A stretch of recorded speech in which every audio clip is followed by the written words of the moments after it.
What up, though? This is Kurt Steele, and welcome to the new and improved Die Hard Den podcast. And as always, I'm with my man, Seany J. What's happening, good people? Hey, there you are. All right, my man, Seany J. Hey, well, I want everyone to know that it is Autism Awareness Month, and you can see my shirt. I'm representing my son, Autism Awareness Style, Lion Style, right here on the Die Hard Den podcast. So if you know someone that is affected by autism, be it a family member, a parent, somebody at school, at work, or someone who has an autistic child or a family member, please just be aware of what autism is and how it affects them and their family. But right now, it is time to really say hello to my man, Seany J. Hey, we've been on hiatus. So, and for a different reason, and I want Seany J to share what's been going on with himself. So let the people know what's been going on with you the last few days, Seany J. Well, as you know, this coronavirus is affecting millions of people all around the world. And last Sunday, it affected me personally as I lost my auntie to the coronavirus. You know, she was died at a tender young age of 59 years old. She called me about 2 weeks ago. She was doing fine. She was in the hospital. She posted some pictures of herself in the hospital. But the doctor said she was getting better. She was optimistic she was coming home. Right. Unfortunately, the virus claimed her life on this past Sunday. It was so suddenly, so tragic, so sad. May she rest in heaven. And I pray for her daughter and grandson. Do it. I'll be there if they need me any type of way. So I'd like to dedicate tonight's show to my aunt. And please, people out there, pray for my dad. He broke his hip. He's scheduled for surgery tomorrow. Mm-hmm. He's in good spirits, but you know, at his age, you know, I don't take anything lightly. So I ask for your prayers. I'm going through some stuff, but God is good. I know I'll get through this. All right, amen. We're praying for you here. Hey, when we talk to you here on the Die Hard Den podcast about the coronavirus, you know, I know it seems like lip service, but we want you to be safe. You know, wear a mask out there. I know that, you know, I'm here in North Carolina, but Sean's there in Detroit, and Detroit is becoming another epicenter for the coronavirus because of the number of people that in the Metro Detroit area that's affected by the virus. So please be safe out there. Wear a mask when you go out. Wear gloves. Please, please be safe. We want everyone to go home safe. And if you don't have to go out, please stay at home, people. Please stay at home. If you don't have to go out, when you do go out, please wear some protective gear. And don't be a knucklehead and take your gloves off and just drop them on the street or in the parking lot or whatever if you're going somewhere wearing gloves. You know, get a little bag, tie them up, put them in a bag, throw them in the trash. You know, just be considerate of your other human beings.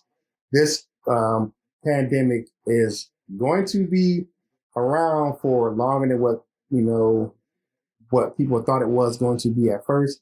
But we'll get through it together. We're one big Lions family. We're one big human family. And, you know, if we take care of ourselves and take care of each other, you know, social distancing, making sure you're staying 6 feet away from individuals when you're out in public, is going to help go a long way. And, you know, I'll get off my soapbox here, but I'm so sorry to hear about your aunt, my man.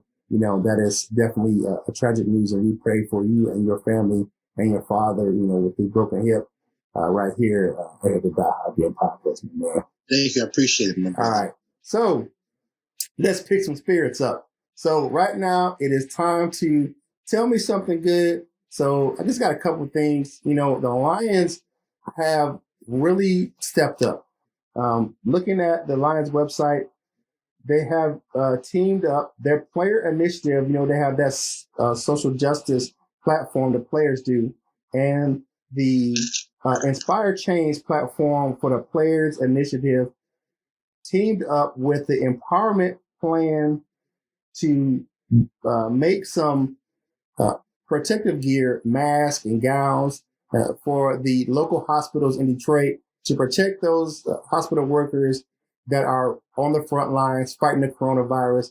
You know, there is a lack of protective gear for those individuals, and the Lions and with their Inspire Change program has teamed up with the Empowerment Plan.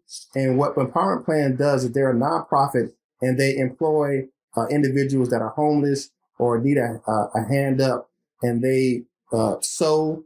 And like if you have saw some of the videos from the Lions website, they make those coats in the winter that's pretty much a sleeping bag and a coat together. And they're going to get together with those individuals and sew and make protective gear for the hospital workers in Metro Detroit.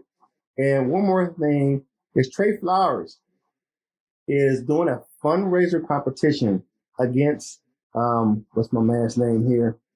Excuse me, I got Marquez Valdez Scantling of the Green Bay Packers. What they're doing is that they're doing a fundraiser competition, and what Trey Flowers is doing, hey, he's doing a memorabilia. So if you give a certain amount, if you give what to say here, if you give $50 or more, you get a chance to win a pair of autographed gloves. $100 or more, you get a pair of autographed cleats, and $250 or more, you have a chance to win the autographed jersey. So, if you donate those amounts, you get entered for a raffle for one of those things, or either some autographed gloves, autographed cleats, or autographed jersey. And his goal is to raise $10,000 by the end of the month. So, big shout out to my man Trey Flowers doing big things out there with his fundraiser competition with Valdez Scantling of the Vikings. And if you want to go out to the website, it is happiness2others.org. So happiness to gather.org. So it's it's to others. Happiness to others. So it's happiness, the number 2, others.org. Okay.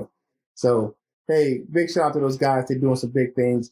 You know, we usually don't root for the Packers, and we're not rooting for them this time, but it's a big shout out to Valdez Scantling and our man Trey Flowers doing that to help, and what they're doing it for, and what Trey Flowers, he's raising money for local nonprofits that help feed the young children in Detroit that are affected by COVID-19, because some of those kids aren't getting the meals because they're not going to school, and that's the only meals they really get during this day is the breakfast and lunch they get from schools. And that those budgets are drying up.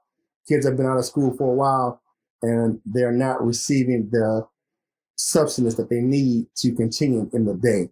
So big shout out to my man Trey Flowers, and like I said, Valdez Scantling. Hey, good job, my man. But they ain't gonna come over to the season when we start playing football. Pass on this one. Yeah, you get the pass on this one. When that football season start, whatever. You know what I'm saying? All right. So let's get into some Lions news, my man. Some personnel moves.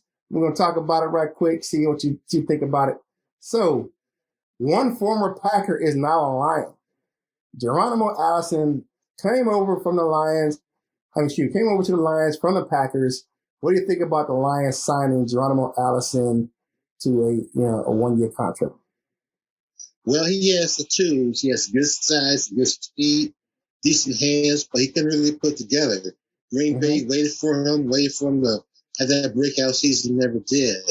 They got impatient. You know, it is not for long. That's what NFL stands for. Right. So we signed him. We worth the risk, the bonus contract. And like I said, when we sign him, hopefully get that breakout season with us. And our former Lions tend to come back and haunt us. Well, let's hope this former Packer hunts them for 2 games. Right. And if you look at his numbers, he had a career year in receptions last year, where he had 55 targets and 34 receptions, but his yardage wasn't as great. His best years was 2016, 2017 as far as production-wise. Hopefully we can get that guy in Detroit as well. We want production. I think he's going to push Marvin Jones for that 4th wide receiver position. He's got, like I say, he's got good hands. He's got good speed. I don't know, man. Aaron Rodgers is a good quarterback. You know, he's one of the best out there right now. But I will say this. If he doesn't like you, he doesn't trust you right away, he's not going to throw you the ball as often as, most quarterbacks will. He won't come back to you.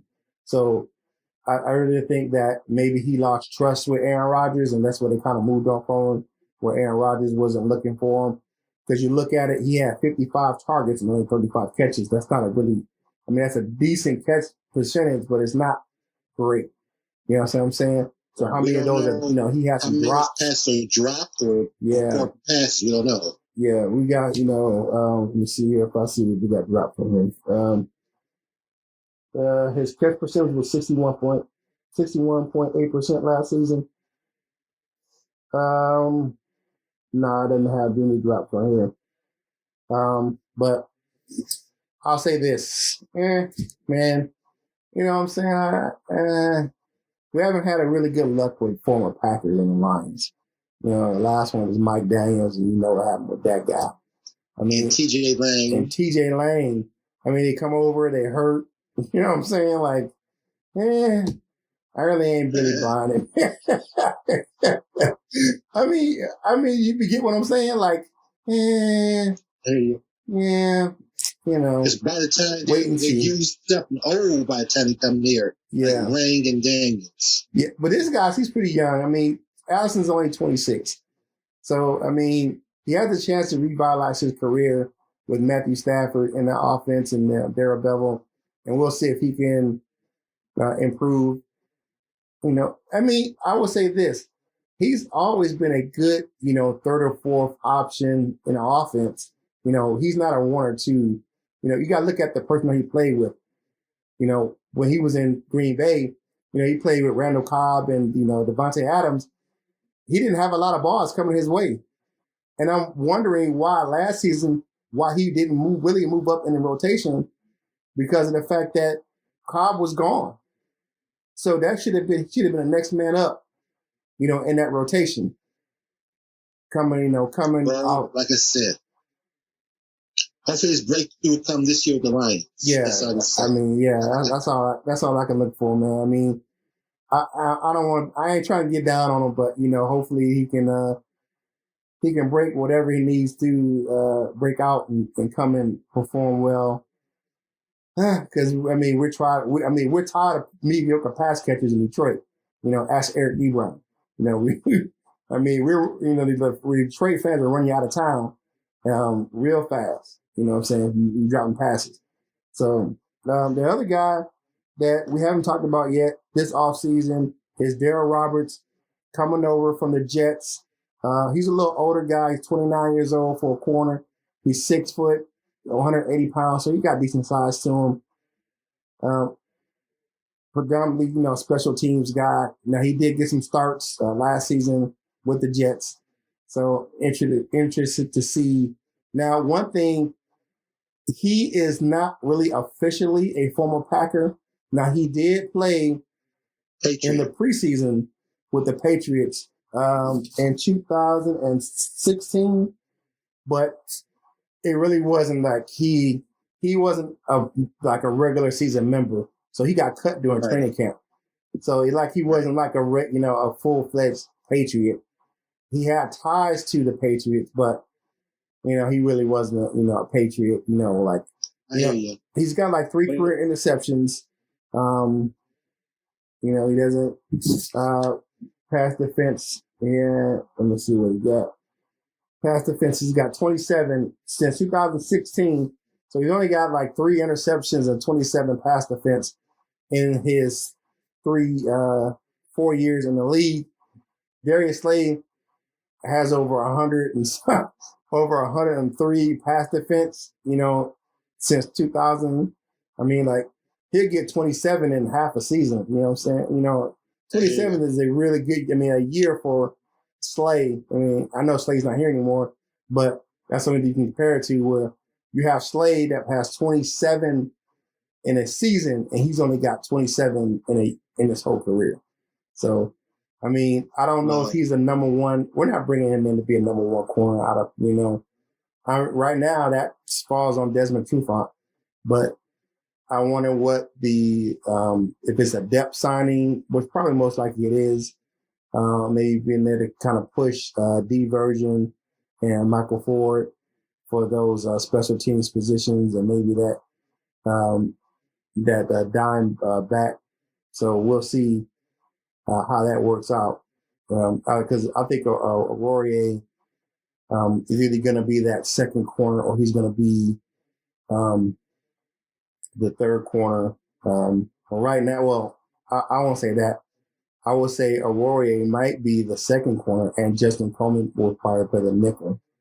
Then we have some versatile players in the secondary right now. If you look at what's going on in the secondary, fix this real quick. All right. And we just got to look at what's going on with the offense, man. I mean, excuse me, with the defensive backfield. What's your thoughts on Darryl Roberts coming over? Well, when he was signed, I kind of sarcastically posed to my group, well, I guess we'll be drafting Akuda now. So, Yeah. Like you say, you went over him pretty good. He's not a great back. He has decent speed. He's been burned quite a bit in his life, but in his career, I should say, with Jets. But they say part of it might be due to the Jets' poor pass rush. Like the same thing here, we need a pass rusher. I don't know. Like I said, I don't know if the Lions saw this guy. They saw something they like. Actually, like they think they can work with him and hopefully get the best out of him. The defensive backs coach. If they said something they see in the training camp and the preseason games, hopefully there will be a training camp in preseason games. They might pass on Akuda and draft, like I said, Simmons or maybe Chase Down's there. All depends. I don't know. I hope the Lions get a chance to see what they signed. I don't know. They can't work on one out yet. Because the band hasn't been left, That's maybe one guy at a time, but, you want to see a team like 7-on-7 drills or something, Right. So we don't know. We have to at least work them out. Right. So I don't know if they started him to begin with. Maybe he was cheap. Maybe they feel like he could defend their system. Who knows? Yeah, man. Just like you got him at the bargain basement sale. He was a blue light special. He can come over and maybe fill a little role. He's a veteran presence in the locker room. He's familiar with the system from Patricia from his days in New England. So maybe that's why they brought him over. Yeah, you think they still might draft Akuda? I believe so, man. I really think so. I really think that he is he's a transformational, like he has that same measurables as a Gilmore, Stephon Gilmore, who was the reigning defensive player of the year. I mean, he's got good ball skills. I mean, my man, he can ball. I mean, he got clean footwork. I don't see he's a transformational player. People really gonna say, well, you can't change it. You can't change it at team at cornerback. Actually, you can, because of the fact that if you look at the problems that we had on defense with the defensive line, you really need some strong man-on-man cover corners out there on the edges. And we have one in Trufant, but we don't have a good second one. I think Aurier was building into that, but I don't think he has the raw talent at corner that Akuda does. I'm just saying. Well, speaking of, who I compare him to all the time, talking about drafting a guy too high, you're going to draft a corner that has got to be the next Deion. I keep saying that, I know, but you got to be next Deion Sanders. He really transformed the game. Yeah. I mean, I don't think a corner has came out in the draft I don't think it's been that fast since since Deion. I mean, he has the good coverage skills. I mean, that's the one thing I will say.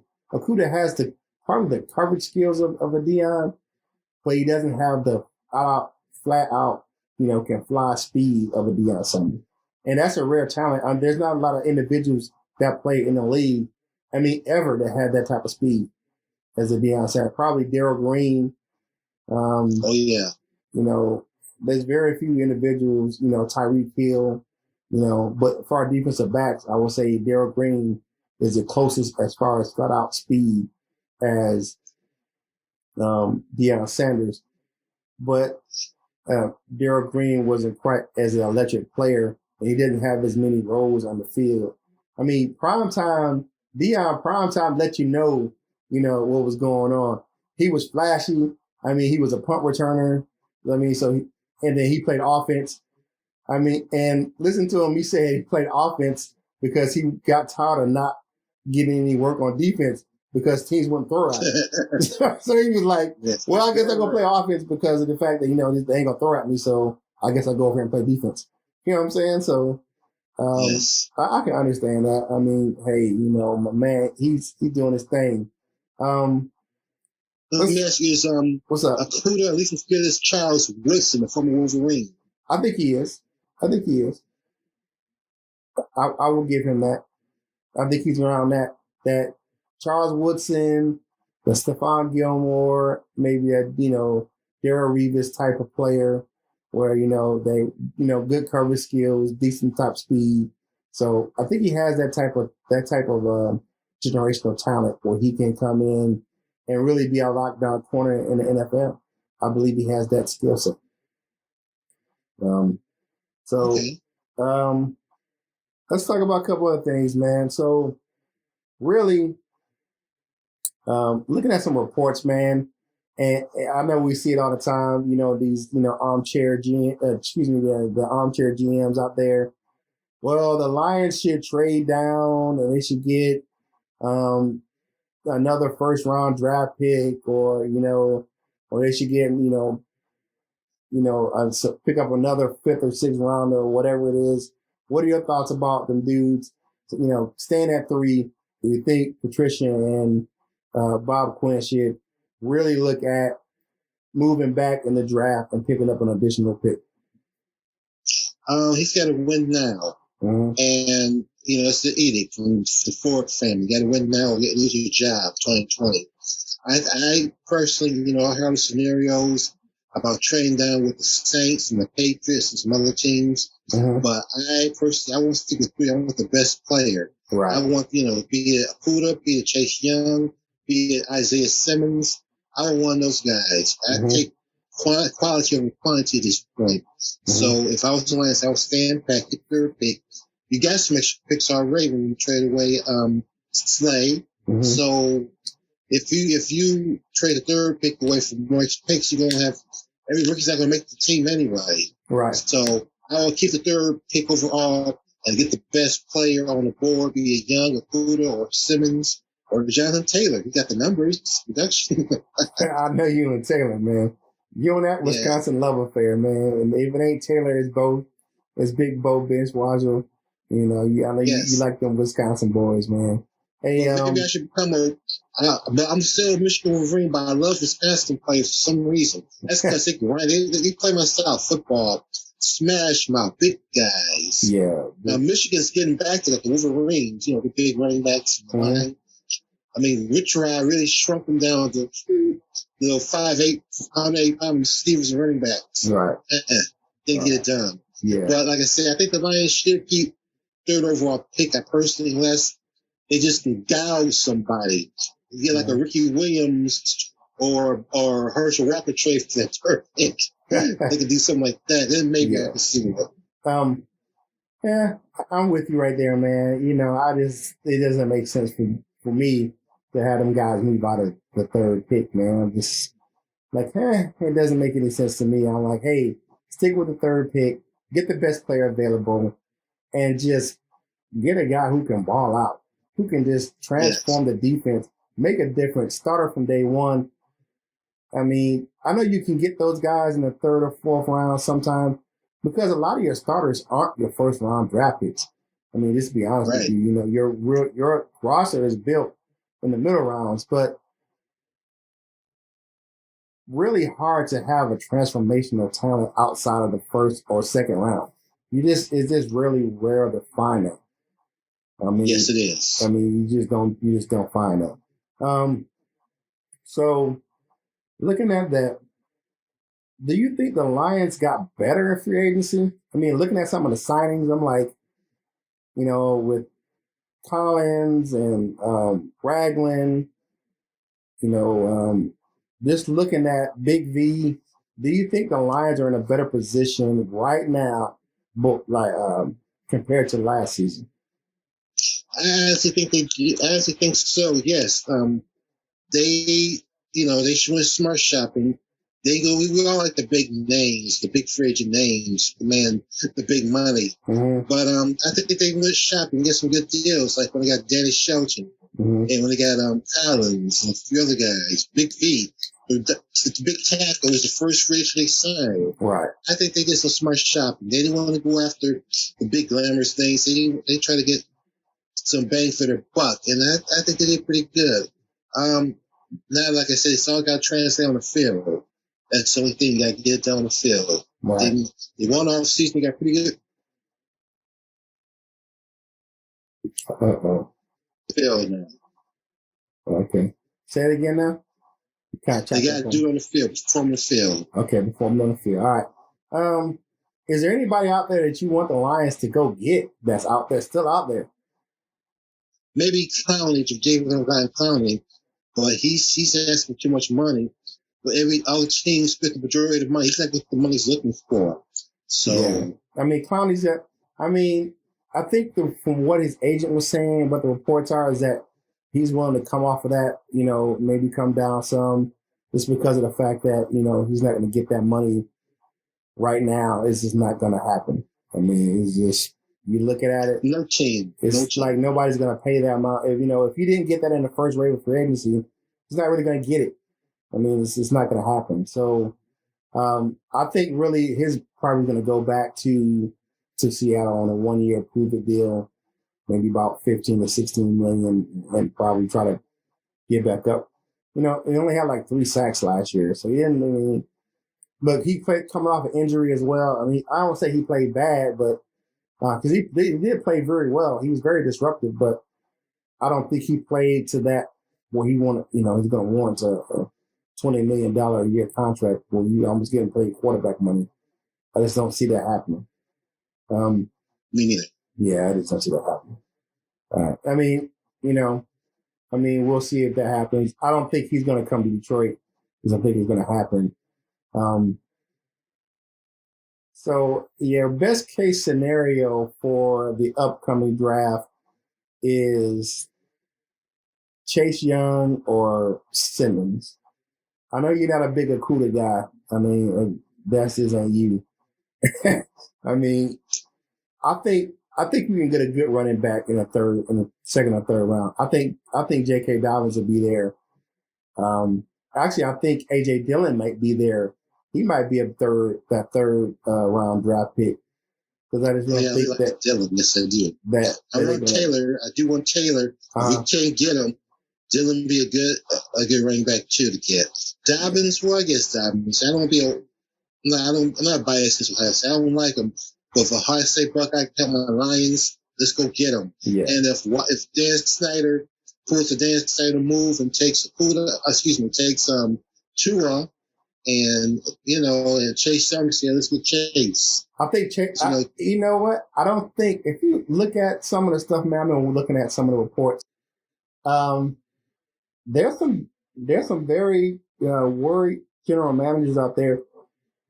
Excuse me, about his health, and they're saying that a couple teams just flat out just now. He didn't pass his medical at the combine because he was still injured, but there's some still skepticism about his health and his hip. Right. I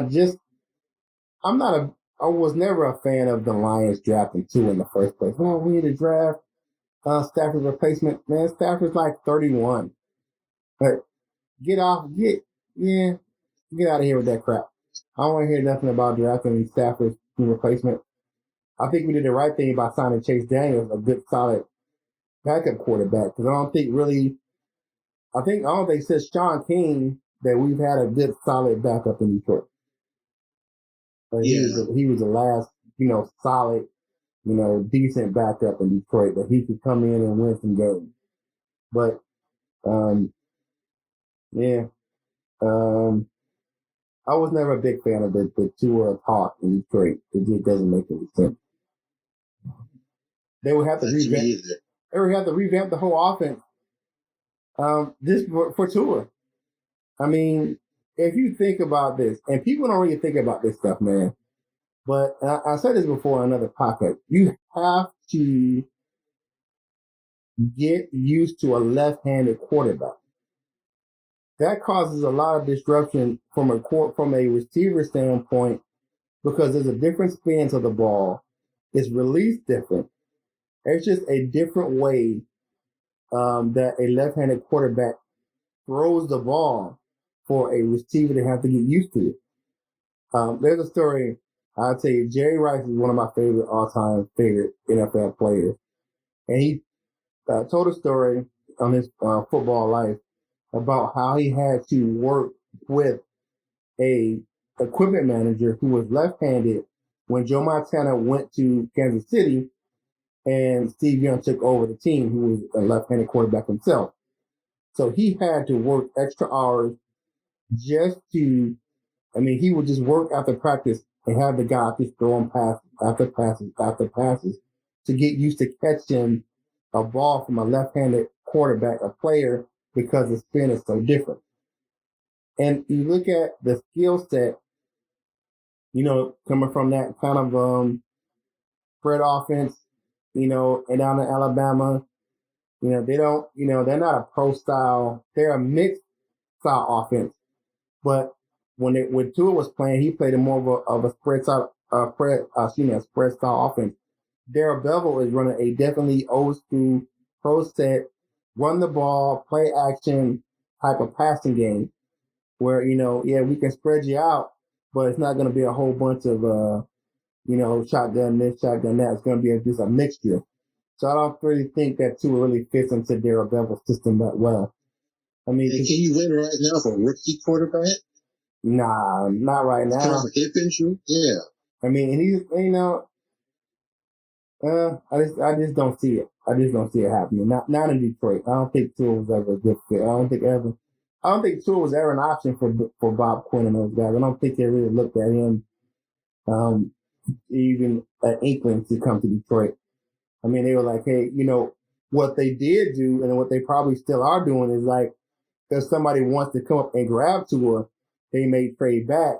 They say, okay, hey, you want Tua? Okay, you better give us like Miami. If Miami was gonna come up and take Tua, Miami's got what, 2 or 3 first-round draft picks? Hey, okay, you give us this, we'll give you this pick, and you give us one of another picks you got in the first round. So I never saw Tua coming to Detroit, man. I just didn't think it was a good fit. Get out of here with that. So looking at the current status of the Lions, man, what is you as a fan? What is your feeling about the team right now? Do you feel promised going into what But if we come to a regular season, like it's supposed to on time, what is your feeling right now before the draft about the Lions' chances of playing better this season compared to last season? Well, like I said, we're getting a healthy Matthew Stafford back. He's rejuvenated. Like I said, Bo Scarborough and Carry On are good backs. The thing is, they can't stay healthy. So I want a good running back, either Taylor, Thomas, or Dylan. Mm-hmm. I like the free signings. Mm-hmm. I think the offensive line be improved. I think I said before, one of the reasons Taylor Graham Glasgow, a good guard, a good offensive lineman, walk. Because I think they got confidence in both bench spots. So, they talked about both for real. No. Yeah, I got you, man. I feel you. Patricia said he liked the way Bo was making progress.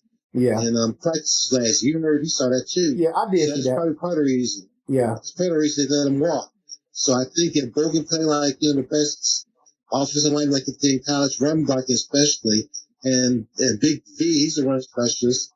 And, the right side of the line should be good, show some holes for the running backs, and also check Stafford. I like our chances once again, but everything got to fall in place, obviously. But I like our chances. I'm optimistic every year. I'm always optimistic. But I like our chances. Yeah. Okay. All right. I mean, um, do I think it really got better? Yeah. I think we're looking about the same. This is me. I don't have a lot of confidence in the stuff they did, just because of the fact that the players that let go and the players that came in. I mean, Graham Glasgow left. Both Spence came in, or will step up. Um, you maybe got that one guy we got from San Francisco that's going to Yeah, come to Bennett. Bennett. Yeah, so yeah, we'll see. Kennard left. Collins comes Jimmy in. Collins. Yes. That's kind of a parallel.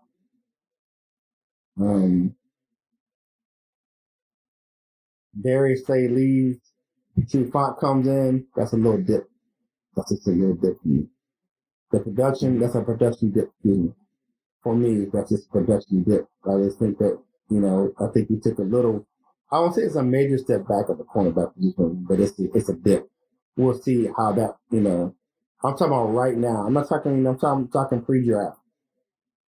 I think we're maybe looking, the key will be if we can keep Stafford healthy. If Stafford is healthy, Yes. But I will say this, we still even lost some games with Stafford. It was the defense. The defense was horrible, man. Ooh, 31st, and that's Matt Patricia's calling card. I mean, you were a defensive coordinator.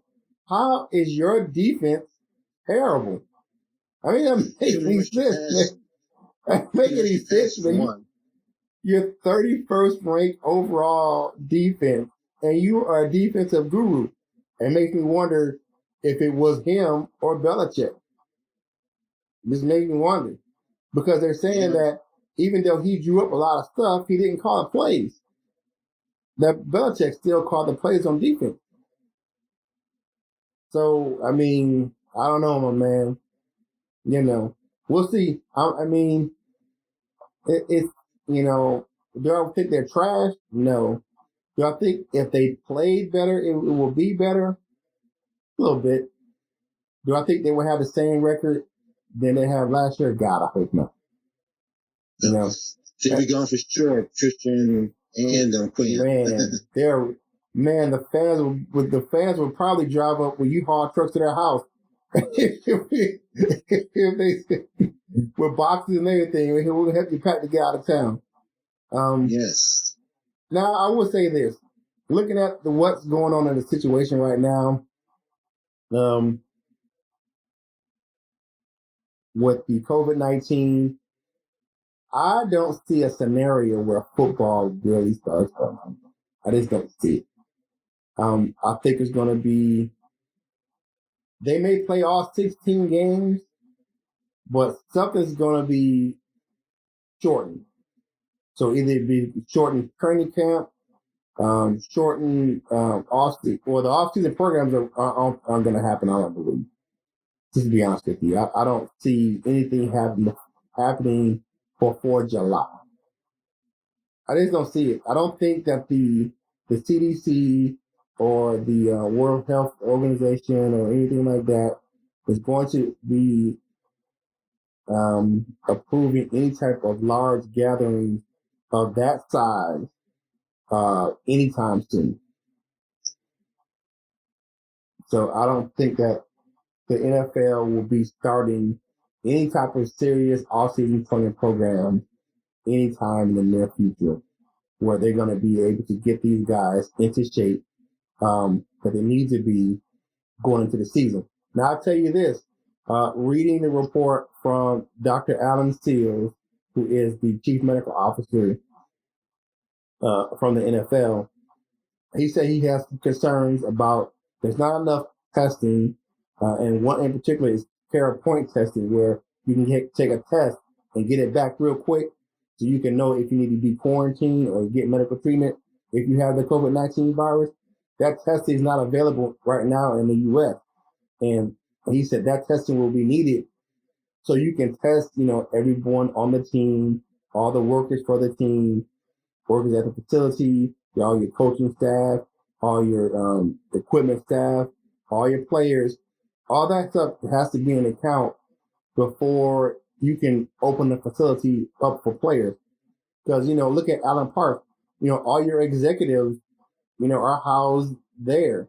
All your business manager, your ad people, your, what do you call that? The social media people, all the people who take care of the, the ins and outs of the Detroit Lions on a day-to-day process. Those guys work in Allen Park. And if you can't test all those individuals to make sure that they aren't, don't have COVID-19, or you can't open it up without fear of spreading it, how are you going to do that? And how are you going to have a full off-season program with that being, with the state of the COVID-19 being what it is right now? So what do you think that will happen with the NFL season? Do you think it'll be shortened, or do you think it'll be just like it's supposed to be business as usual? I think, well, the way things are going, I question would it be a season at all. Mm-hmm. I'm like I say, there's no off-season workouts. Right. All the other leagues cancel, like the NBA, NHL. There's no time for off-season workouts. Getting these guys in shape, playing shape. It's different this year. That's the question. The best, I might see a shortened season, like a 8-game season or something like that. But like I said, nobody's worried about college or pro. And I wonder, will you play games in empty arenas, empty stadiums like the bigger background before it look like that for the games? So I NFL Stadium's empty. Just maybe a few fans, a handful of fans, a scattering of fans. All the games we show on television play in an empty stadium, basically. These are questions, these are all real possibilities. Right. We just don't know. We got to see by June what happens. Where we stand by June with this whole coronavirus thing, COVID-19. Right. So, like I said, I question if the season is in jeopardy, both college and pro. And like I was kidding in the group chat I had yesterday. Man, you could take away NBA, take away NHL, no golf, no tennis, no boxing, no rugby, no problem. Please, let it be football. I mean, football is a global phenomenon. I mean, that is the biggest sport in the U.S., hands down. It is the biggest moneymaker of any sport globally right now. As far as the NFL, I mean, you look at the games over in London, when they have them in Europe, all those stadiums are always packed, and the fans, just want to come and get a glimpse of the NFL. So American football is the sport, and the NFL is the ticket right now. So, looking at that, I think that, I agree with you 100%. It's going to be a shortened season. I see maybe at the most, maybe 12 games. I think at the least, probably 8 to 10. It's just going to be a process. And another thing that the Dr. Seals, the chief medical officer, he has a concern about having more injuries because if they have to have condensed off-season program, because they're not going to have as much time to get in shape and be cleared medically to play, where you're going to have some guys, they're not getting enough work, so their body is going to be susceptible to more injuries because of the fact they're going to have some shortened training camps, or off-season programs. So that's a concern as well. We always talk about the new off-season. They don't play as much, in the off-season. They don't hit as much. They don't wear pads as much. But that's maybe an issue again coming up with the off-season program if they're condensed with a shortened season because of the COVID-19 virus. We're in a different time right now. I just don't see it going the way it used to be. I mean, let's look at coming around 2 weeks. We got the NFL draft, and it's going to be a fantasy draft pretty much. I mean, you guys are going to be sitting at home. I mean, they're not allowed to be in the team facilities. The coach and the GM have to draft from their homes. and they have to do it via conference call or Zoom conference call. And a lot of teams are worried about the security of that. People tapping into their, phone lines, their computer lines. They're worried about getting hacked by other teams. Yeah, or fans. Like, for the first overall pick, the Cincinnati Bengals picked some punter out of Southwest Arizona Community College or something like that.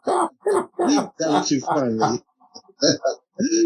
Yeah, that'd be for kicks. Somebody the Bengals some punter from some community college for the first overall pick. Yeah, man, that'd be crazy, man. I mean, it's going to be interesting to see how this is going to work, man. Because are they going to have cameras in the houses of these individuals? You know what I'm saying? They have to in every house. Because here's the thing: is that what I think the league was supposed to do is like send out these draft kits for the potential draft picks. So like cameras and like some kind of like a press kit, so they can like reach out to the media, fast like so they can get out to the when they make the draft selection. They have these cameras in their house set up, and hey, I'm here with Joe Burrow, and he can Skype with the league like that. So it's gonna be interesting. This year's draft's gonna be interesting. Sure. It's gonna be very interesting, man. Like I say, it's just like gonna be like people's with their snake draft with their buddies, sitting around, on Skype or whatever, drafting with their homies, the draft. So, I mean, it's gonna be interesting, man. It's gonna be interesting. All right, my man. So before we go ahead and close out the show, we always like to do what we like to do. Is my man Stump Sean, our resident Lions history buff. I got some good ones again for you this week. So buckle up, Buttercup, because here they come. All right, man, you ready? All right. So first question. Excuse me. Who is the 5th overall pick of the Lions in the 1988 draft that was killed after the 91 season when a semi-truck trailer ran him off the highway and struck him while he was working in the front yard? That was a great guy from LSU, Eric Anderson. Oh, yeah, Eric Anderson. That's right. Okay. He's a 5th-round pick. He was starting guard. Uh-huh. And he, ironically, the year before '87, him and Chris Philbin got into a fight when Ohio State played LSU. They became good friends and teammates. So it's not ironic. Okay. Eric Anderson. All right. So who led the Lions in receiving yards for the 1985 season? 1985 season receiving yards? Uh-huh. I'm going to go with Leonard Thompson. Leonard Thompson is correct. Wow. Okay, Sean is on fire this week. All right, yep. Leonard Thompson led the team in the 84-85 season, catching a total of 773 yards in 84 and 736 yards in 85. All right. So when did the Detroit Lions play their first Thanksgiving game? And you have to give me the date as well. So you already know what month it is. So I need the date, the day, and the year. Wow. I give you the month, November. Uh-huh. I give you the year 1934. Uh-huh. But as far as the day, Thanksgiving 1934. Thanksgiving Day 1934. How's that? Good enough? Nah, I need that date. So it's November 29th. November 29th. 25th. 29th. So you missed that one. So you down one. You down one. All right. So how many times did Barry Sanders? Excuse me. Light. Listen. The light in this room. Hold on for a minute. Sorry. 1 second. It just like that. Oh boy. Hold on.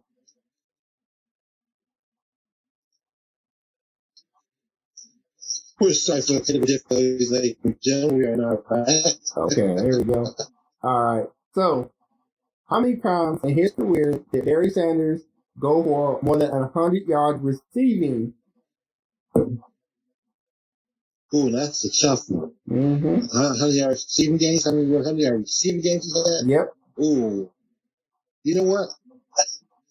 I'm gonna go. I don't think it had a receiving game. Oh, yep. He had two.